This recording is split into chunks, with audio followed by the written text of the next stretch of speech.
नमस्ते मेरा मीडिया मित्र दोस्त, आप लोग को मैं स्वागत करता हूँ स्टेट ऑफिस बीजेपी में। आज हम लोग BJP state office press conversation के लिए आया है। हमारा बीच है ऑनरेबल एमएलए कम बीजेपी स्टेट स्पोक पर्सन, और हमारा राइट में आगे सबसे आगे है तादर निगलर जी, state general secretary.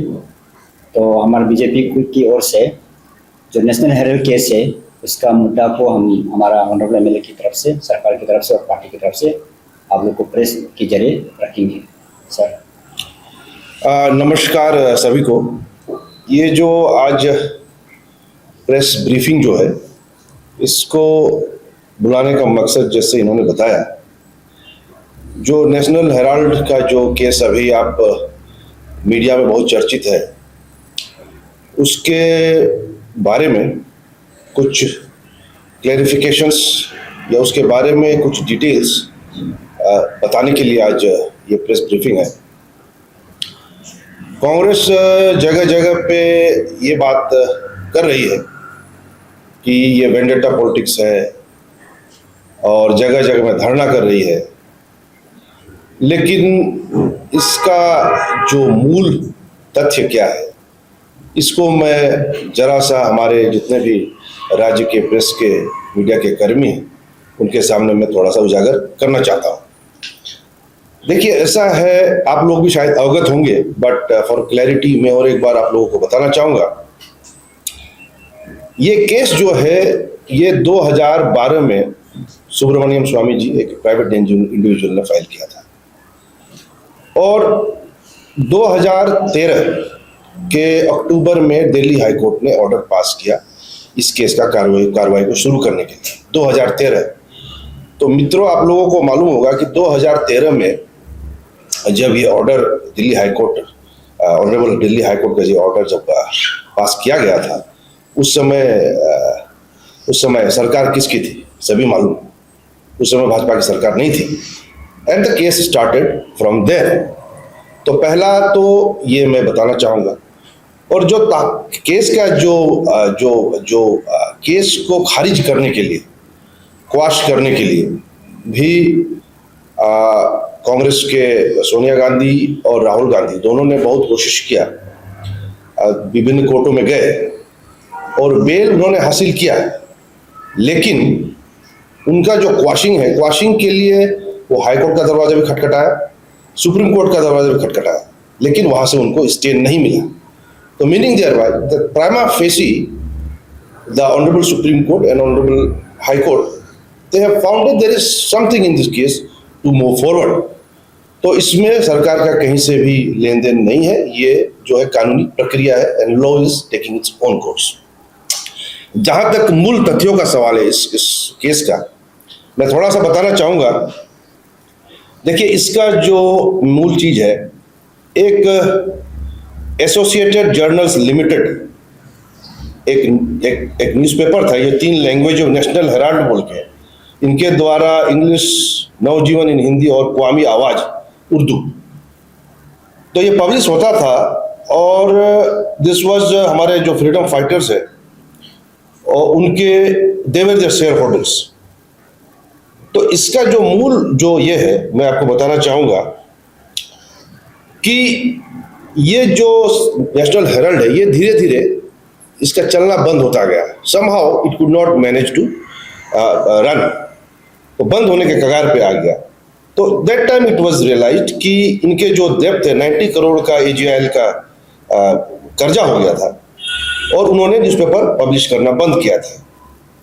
Now this was in 2008, and उसी के 2010 उसके आसपास एक यंग इंडियंस लिमिटेड नाम का एक कंपनी खुलता है, और यही है जो हम शेल कंपनी का जो आरोप जो लग रहा है, ये यंग इंडियंस लिमिटेड कंपनी कोई आरोप जो है वो शेल कंपनी का इसी पे है। तो इनका जो था, इस कंपनी का जो शेयर होल्डिंग पैटर्न ऐसे था कि 76% शेयर जो है राहुल गांधी जी और सोनिया गांधी मैडम, 38% ईच, इन दोनों का इसमें हिस्सा था। नाउ सबसे जो इंटरेस्टिंग एस्पेक्ट है ये यंग इंडियन कंपनी जो है ये एजीएल से इनके शेयर्स खरीदता है। 9 करोड़ शेयर्स 10 रुपए ईच करके खरीदता है, और खरीदता है तो कांग्रेस पार्टी का जो लोन लिया है नेशनल हेराल्ड चलाने के लिए, इसको ये लोग बोलता है कि यंग इंडियंस बोलता है कि हम इसको रीपे करेंगे on behalf of Congress party. लेकिन जब वो टेक ओवर ओनरशिप ले लेते हैं तो कांग्रेस पार्टी जो है ये लोन को माफ कर देते हैं, ठीक है। और उसके बाद ये लोन माफ करने के बाद जो शेयर होल्डिंग पैटर्न है वो कंप्लीटली इनके अंदर आ जाता है, और साथ में 50 लाख देके ये जो यंग इंडिया लिमिटेड जो है ये इसके जितने भी शेयर होल्डिंग पैटर्न है ये पूरा 50 लाख रुपया में ये ले लेते हैं। तो ये एक बिजनेस करने का इतना अच्छा तरीका इसमें इन्होंने, मतलब जो दिख रहा है इससे कि जब ये 50 लाख देके इसको टेक ओवर करते हैं तो एजीएल के जितने भी प्रॉपर्टीज हैं, जितने भी एसेट्स हैं, जितने भी इंफ्रास्ट्रक्चर जगह जगह भारतवर्ष में जहां जगह जगह है वो सब भी इनके अंडर में आ जाते हैं। तो आप लोग समझ रहे होंगे कि किस प्रकार से 50 लाख से 2000 से ज्यादा करोड़ का प्रॉपर्टी जो है अपने नाम में करने का जो आरोप है ये दिख रहा है।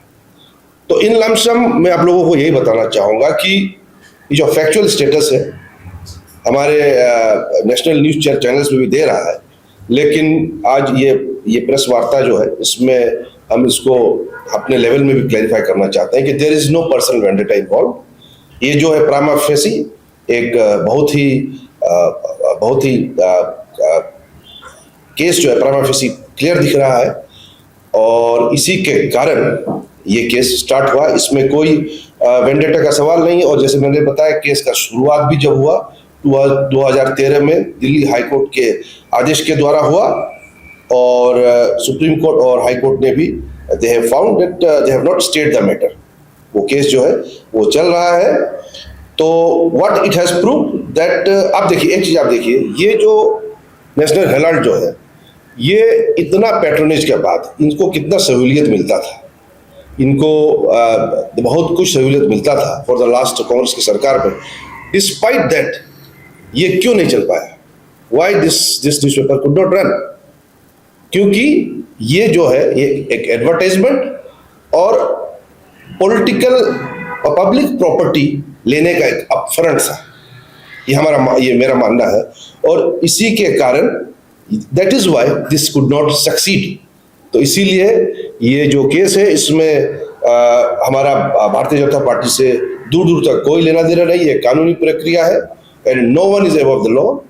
ना सोनिया गांधी ना राहुल गांधी, कानून के सामने सब बराबर है। And if they have done something wrong, criminal misappropriation हुआ है, चीटिंग हुआ है, तो they will have to face the consequences। और आप कानूनी प्रक्रिया में नहीं जाके आप बाहर आप चिल्लाते रहेंगे कि हमारे पीछे लगा हुआ है, ये बिल्कुल हम इसको खंडन करते हैं। हम इसको क्रिटिसाइज देम कि इस प्रकार का आलोचना ना लगाए, इस प्रकार का फॉल्स स्टेटमेंट कांग्रेस पार्टी की तरफ से ना आए। वी स्ट्रांगली कंडेम इट, और this is a case where law is taking its own course। और अब आगे जाएगा तो और तथ्य खुलेंगे, और तथ्य खुलेंगे तो हम फिर आगे प्रेस कॉन्फ्रेंस में और जो भी होगा अब आपके सामने उजागर करते जाएंगे। धन्यवाद।